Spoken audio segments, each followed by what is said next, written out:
City. Boomer Von Cannon, WBT. Hot.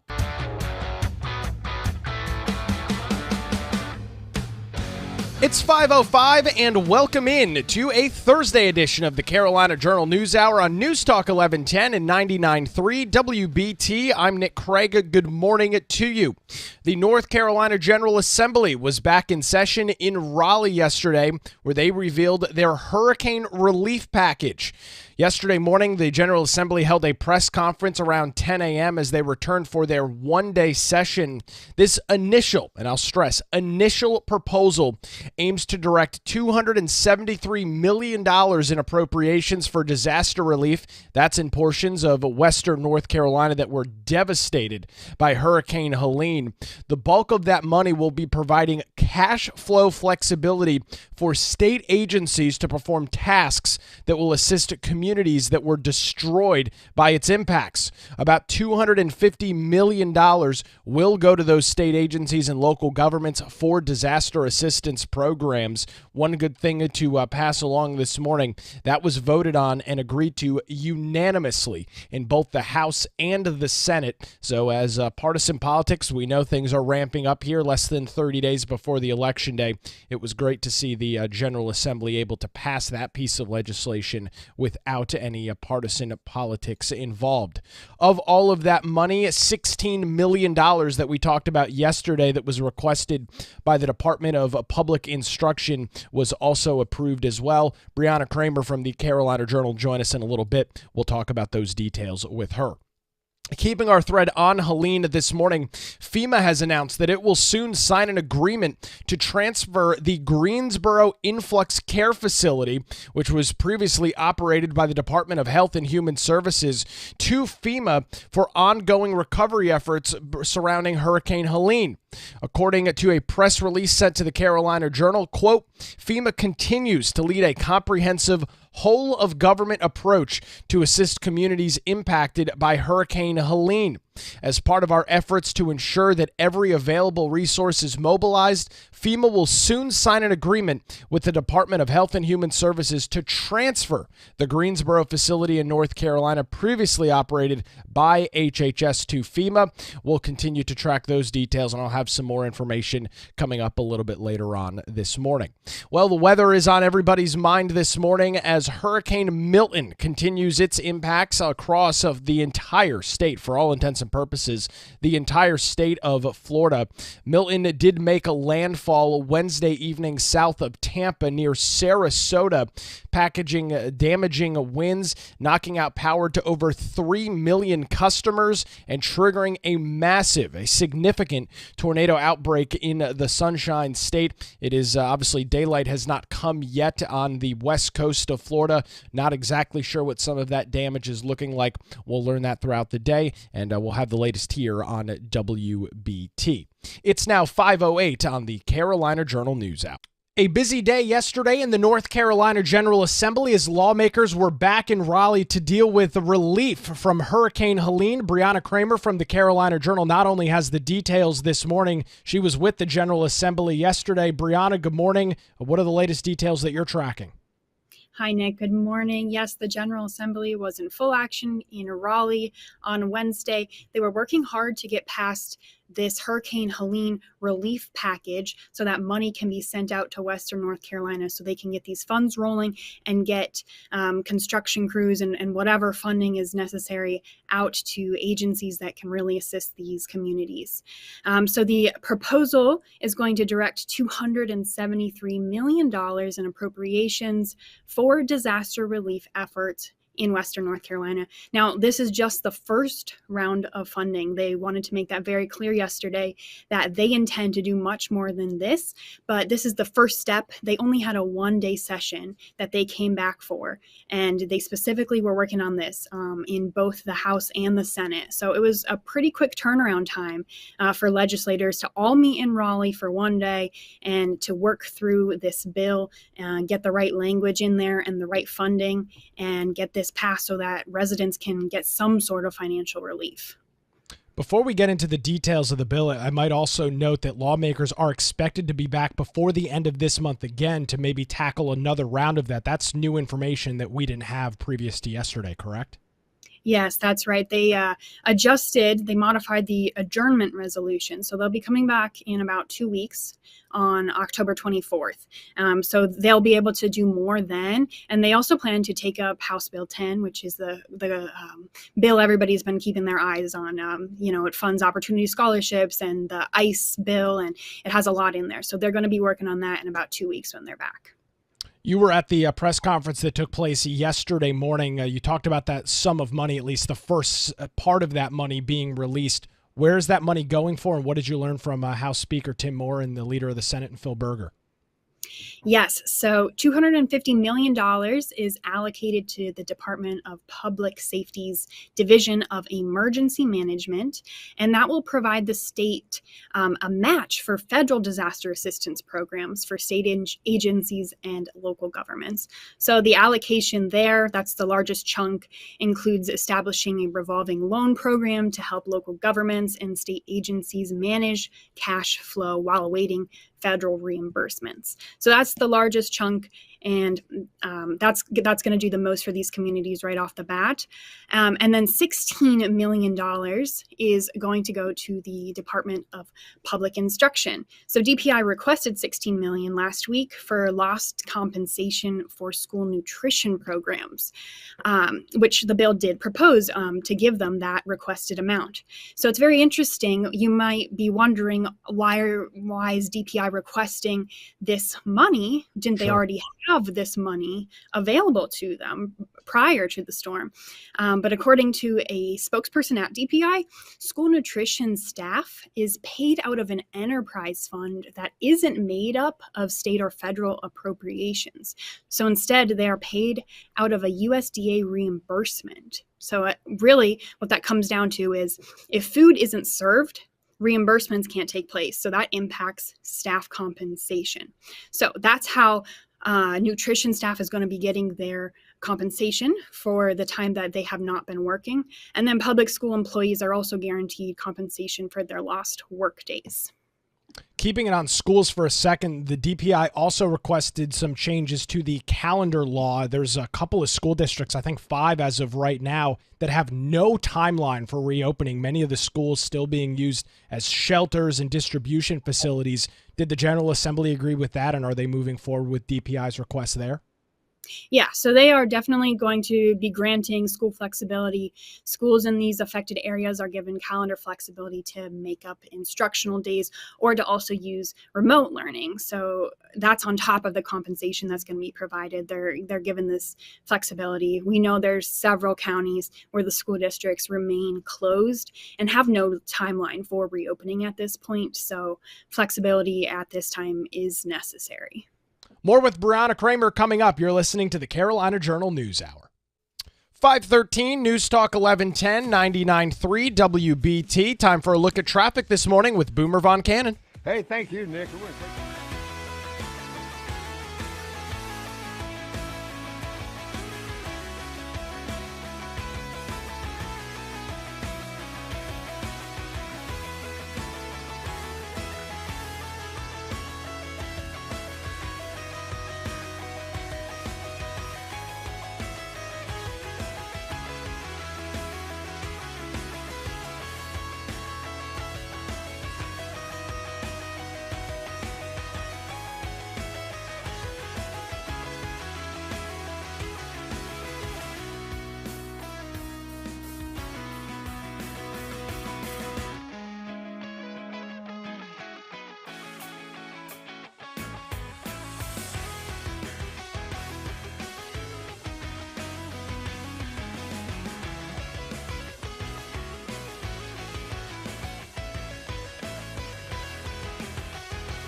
full show.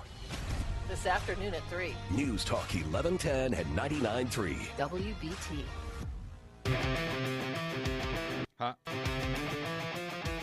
It's 5:20. Welcome back to the Carolina Journal News Hour. News Talk 1110, 99.3 WBT. I'm Nick Craig. Good Thursday morning to you. We are continuing to track Hurricane Milton this morning as of the 5 a.m. advisory from the National Hurricane Center. Milton is still a hurricane, and it is now moving off of Florida's east coast after crossing the entire state overnight. According to the National Hurricane Center, they say the storm is still producing damaging hurricane-force winds and heavy rainfall in east and central Florida as the sun comes up this morning. Damage on the west coast of Florida from Tampa Bay down to Fort Myers will be revealed. We'll be tracking that throughout the day right here on WBT. Taking a look at some other statewide news this morning, the North Carolina General Assembly revealed their hurricane relief package on Wednesday morning as the legislature returned to Raleigh for a one-day session. The first initial bill here, one of likely many over the next coming months and potentially years, allocates $250 million that will go to state agencies and local governments for disaster assistance programs. We'll get more details with Brianna Kramer from the Carolina Journal coming up in less than 3 minutes. North Carolina, alongside 12 other states, is suing TikTok. They accuse the platform of contributing to the mental health crisis among children. The lawsuit, led by Attorney General Josh Stein here in North Carolina, alleges that TikTok uses a manipulative algorithm to increase screen times and addictive behaviors, particularly affecting minors. The suit claims that TikTok knowingly downplays these risks while engaging in practices that violate consumer protection laws. The lawsuit seeks monetary penalties and demands that TikTok implement safeguards. This legal move is part of a broader effort to address the negative impact of social media on youth mental health. The conversation and the story about TikTok, not necessarily a new one and likely to remain a hot political issue for years to come. We'll track that lawsuit and keep an eye on that. You can read more details over at carolinajournal.com. We spent some time earlier this week talking about the Greensboro Influx Care Facility that was previously operated by the Department of Health and Human Services that was set up to house migrant youth. Well, that facility is apparently in the process of being transferred to FEMA. That's according to a press release sent to Carolina Journal. It reads, FEMA continues to lead a comprehensive whole-of-government approach to assist communities impacted by Hurricane Helene. As part of our efforts to ensure that every available resource is mobilized, FEMA will soon sign an agreement with the Department of Health and Human Services to transfer the Greensboro facility in North Carolina. I'll have more details on that coming up a little bit later on in the Carolina Journal News Hour. 5:23, News Talk 1110 and 99.3 WBT. Continuing our conversation with Brianna Kramer from the Carolina Journal this morning, talking about what went on in the General Assembly yesterday. There was some questions from the media about why this sum of money wasn't larger. And you touched on it a little bit. It has to do something with FEMA reimbursement. Can you explain a little bit about what you heard from the House Speaker on that in regards to this relatively small amount of money compared to the $4 billion that's sitting in the rainy day fund?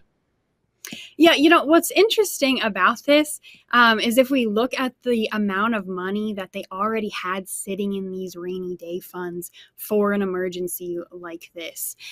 So the State Emergency and Disaster Relief Fund and the Savings Reserve, these are both different bank accounts that can be tapped into for relief efforts like Helene. And so according to the latest Cash Watch report, the Disaster Relief Fund sits at $733 million and the Savings Reserve sits at $4.75 billion.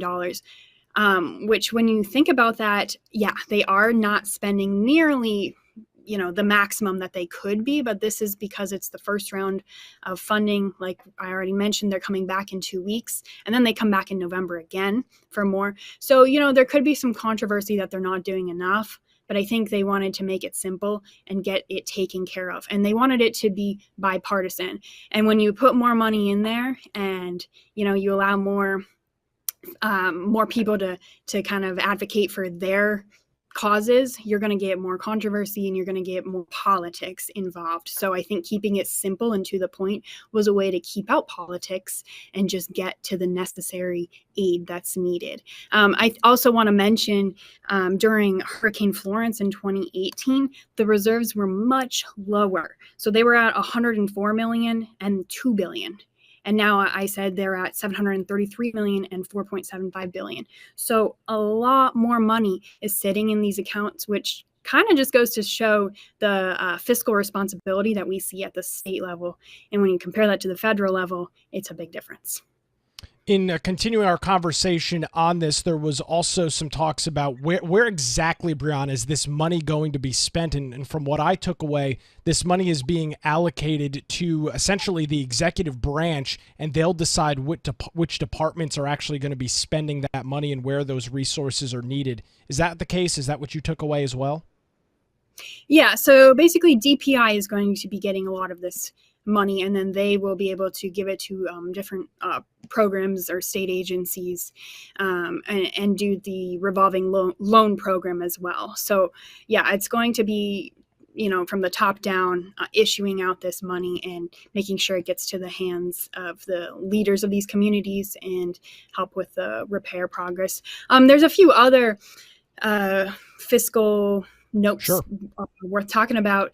$5 million is going to be going to the State Board of Elections to address election-related issues resulting from the disaster. So that's a huge point that we discussed earlier this week with the Board of Elections, altering some of the procedures necessary for these counties ahead of the election. So they're getting $5 million to help deal with the issues that may be affecting county boards as well.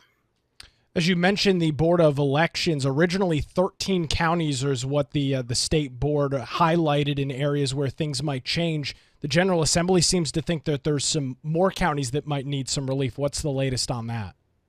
Yeah, that's right. So the Board of Elections decided the other day to specifically grant emergency powers to 13 different counties that would allow them to change voting sites, because some may be damaged and you have to at the last minute change. And that's not typical, but in this scenario, they want to make sure that these communities can change to a different location. They expanded absentee ballot requests and where you can turn those in. You can now turn them in different counties. And the period that you can request them for. So there's been changes like that. But the General Assembly expanded that to not 13 counties, but 25 instead. So they decided to increase the number of counties out in Western North Carolina that will have flexibility as the November 5th election approaches.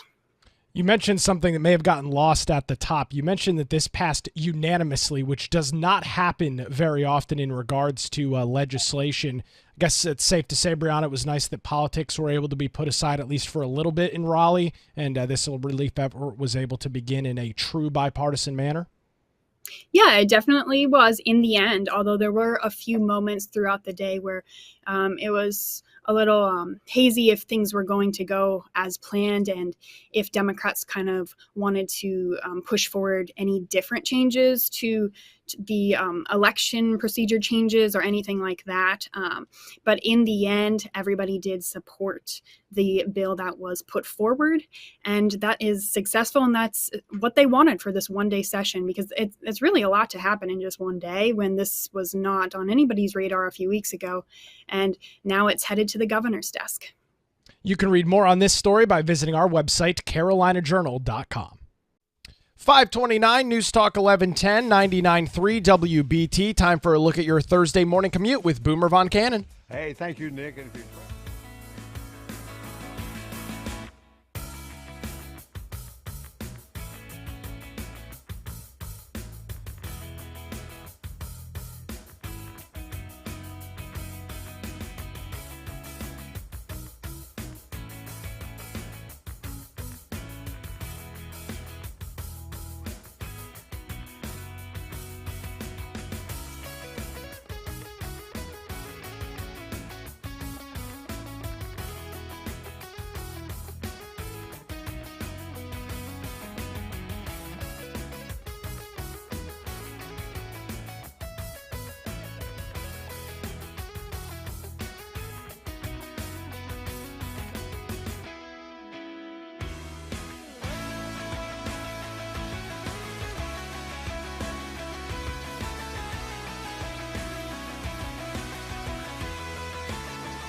Go to WBT.com for details. Cheers.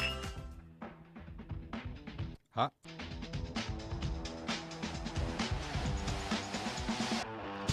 It's 5:36. Welcome back to the Carolina Journal News Hour on News Talk 1110 and 99.3 WBT. We're also streaming live this morning on our Carolina Journal YouTube channel.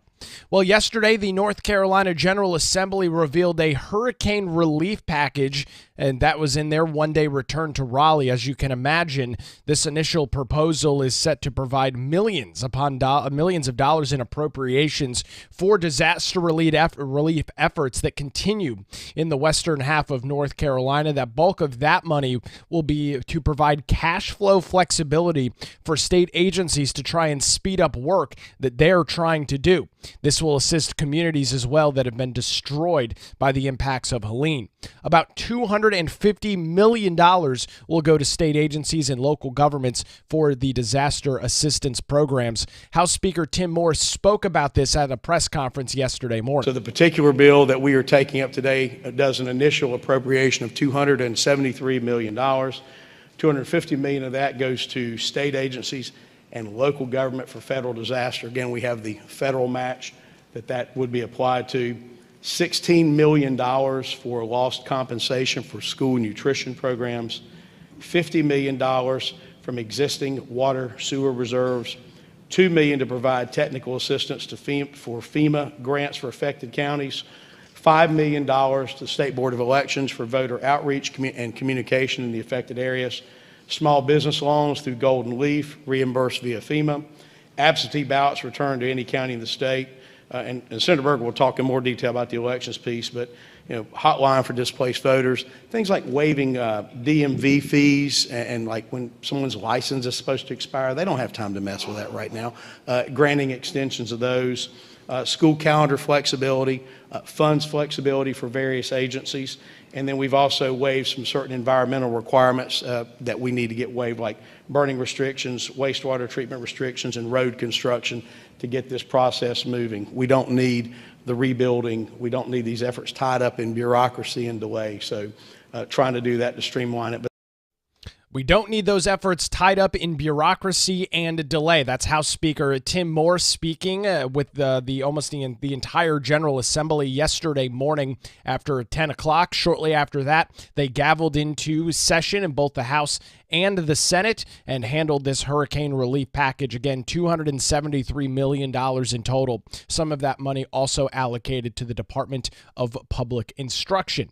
It's now 5:39 on the Carolina Journal News Hour. We're continuing to track this Greensboro migrant facility that was opened up, or never actually opened up, but was set to open up earlier this year. There have been calls now for weeks. It first started with former Congressman Mark Walker, and since then, the entire Republican congressional delegation, alongside Senators Tillis and Budd, have been urging the federal government to use this facility in which they've spent millions of dollars on to have FEMA be able to use that facility for hurricane relief. And, well, we've got details this morning as FEMA has announced that it will soon sign an agreement to transfer the Greensboro Influx Care Facility, ICF is the acronym, that was previously operated by the Department of Health and Human Services. They will be transferring that to FEMA for their ongoing recovery.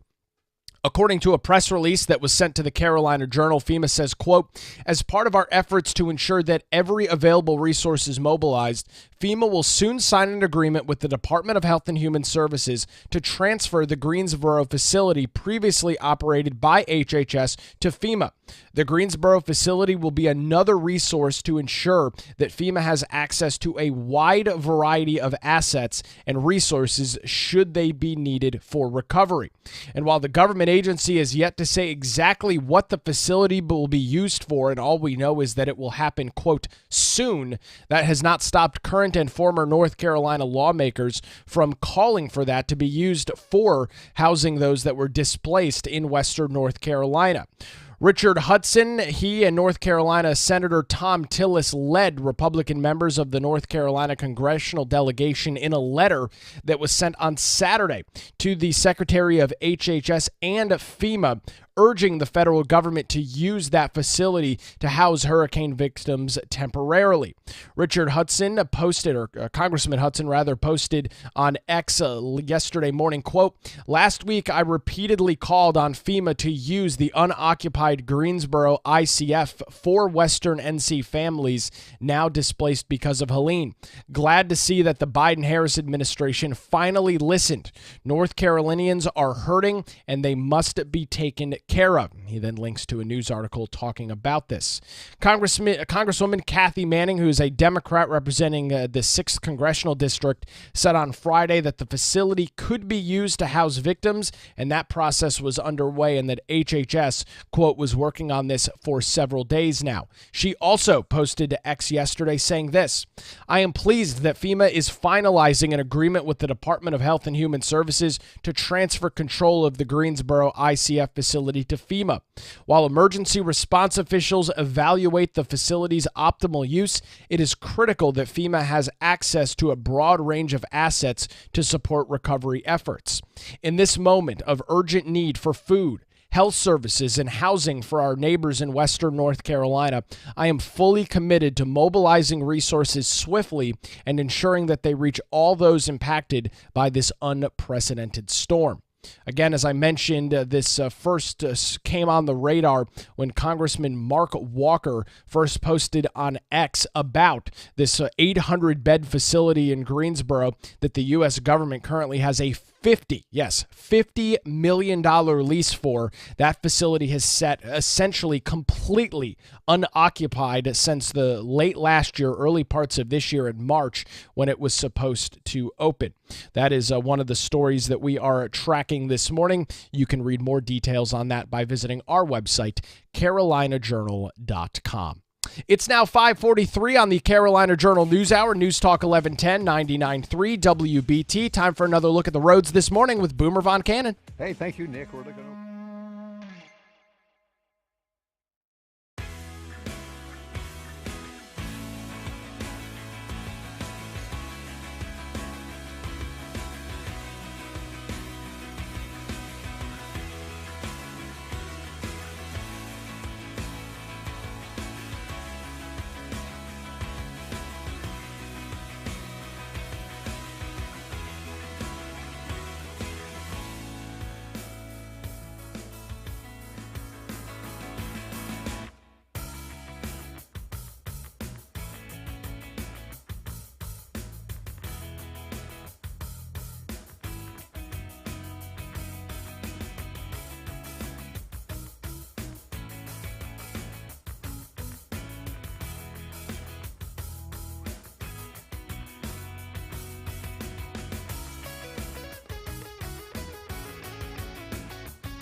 Emergency Situation Station. It's 5:49. Welcome back to the Carolina Journal News Hour on News Talk 1110 and 99.3 WBT. 1 week from today, we will learn the details of the latest Carolina Journal poll, and we're having an October presentation dinner in Wingate at the Jesse Helms Center next Thursday, October the 17th. You can get your tickets now. Join Donna King from the Carolina Journal and Mitch Kokai from the John Locke Foundation, 5:30 to 7 p.m. at the Jesse Helms Center in Wingate. Tickets are now available at johnlocke.org. That's johnlocke.org. The Carolina Journal poll dinner happening next Thursday, October the 17th. We'll have the latest details from that poll coming up on Carolina Journal News Hour as well. Continuing to track Hurricane Milton this morning, it made landfall late Wednesday evening south of Tampa near the Sarasota, Florida area, packaging 100-mile-an-hour wind gusts, knocking out power to over 3 million customers this morning and triggering a significant tornado outbreak in the Sunshine State. That storm does continue as a Category 1 hurricane as it is now back and completely crossed over the state of Florida overnight. It is back in the Atlantic Ocean as it is expected to work its way out to sea. FEMA has announced that it will soon sign an agreement to transfer the Greensboro Influx Care Facility, previously operated by the Department of Health and Human Services, to FEMA for ongoing recovery efforts with Hurricane Helene. FEMA is leading a comprehensive whole-of-government approach to assist communities that were impacted by the hurricane. According to a press release sent to Carolina Journal, they say as part of our efforts to ensure that every available resource is mobilized, FEMA will soon sign an agreement with the Department of Health and Human Services to transfer the Greensboro facility in North Carolina, previously operated by HHS, to FEMA. We don't have an exact timeline on when that is going to happen. We know it's soon, and we don't know exactly what that facility is going to be used for. Hopefully, we'll get some of those details maybe throughout the day today, and if so, we'll have the latest over on our website, carolinajournal.com, and of course, coming up for you on a Friday edition of the Carolina Journal News Hour. Attorney General Josh Stein and a group of bipartisan attorney generals are suing TikTok and their parent company ByteDance, alleging that the company deliberately misled the public about the safety of using the app, especially for children, claiming that the app was purposefully designed to keep children addicted. California and New York are leading the charge in the state. AG Stein is seeking injunctive and monetary relief, including asking the court order to make TikTok stop violating the law and to pay penalties. The Attorney General said in a press release, quote, TikTok knowingly created a product that harmed children, and then it deceived everyone about how dangerous and addictive the product was. They did this to make more money. It didn't matter what you were selling. You have to be honest about the risks, and you have to follow the law. TikTok failed in both regards, and our children suffer. So I'm taking them to court to make them do better by our children. You can read more on that press release from the Attorney General and more details on the lawsuit. Katie Zender's got the story over at carolinajournal.com. Well, it was a busy day in Raleigh yesterday as the North Carolina General Assembly was back for a one-day session. They presented a $273 million relief package for hurricane relief. This is the first of likely many bills that will provide financial aid to not only the state of North Carolina, but local communities that are struggling to recover. The bulk of that $273 million will provide cash flow flexibility for state agencies to perform tasks that will assist those communities. About $250 million in total will go to the state and local governments for disaster relief. The Department of Public Instruction, who requested $16 million last week for lost compensation for school nutrition programs, will also be getting that money. It will also help with some of their efforts in opening up and getting 5 school districts that are remained closed back up and operational. Now, there's been a lot of criticism from both individuals in and out of the state of North Carolina on the quickness of the relief and how everything rolled out after the storm rolled through. We heard from Representative Pless yesterday. He represents portions of western North Carolina, and he said, "Give us time, but we will find out what happened." But I want to speak to some of the concerns that I have as a co-chair of the Emergency Management Oversight and Disaster Committees in the House. I'm concerned, just like everyone else, that we didn't do everything correct. I'm not going to dismiss everything I've heard as being misinformation, but I am going to say there's a time and there is a place for us to figure out what went wrong. I've sat in on hearings for Matthew Florence and Tropical Storm Fred. There's no one in this room that's perfect, and there's no agency in this state that's perfect. But we need to figure out what didn't work, we need to figure out what didn't happen, and we need to put North Carolina on a path to where, as these storms come, and there will be more, we don't repeat the same mistakes. So I want to speak to the folks in the mountains specifically that have been saying a lot of things about the frustrations. We hear you. We really do hear you, and we are going to find out. Trust us. But you're going to have to give us some time, because getting people in safe locations and taking care of folks that are hurt is going to be the priority for several months.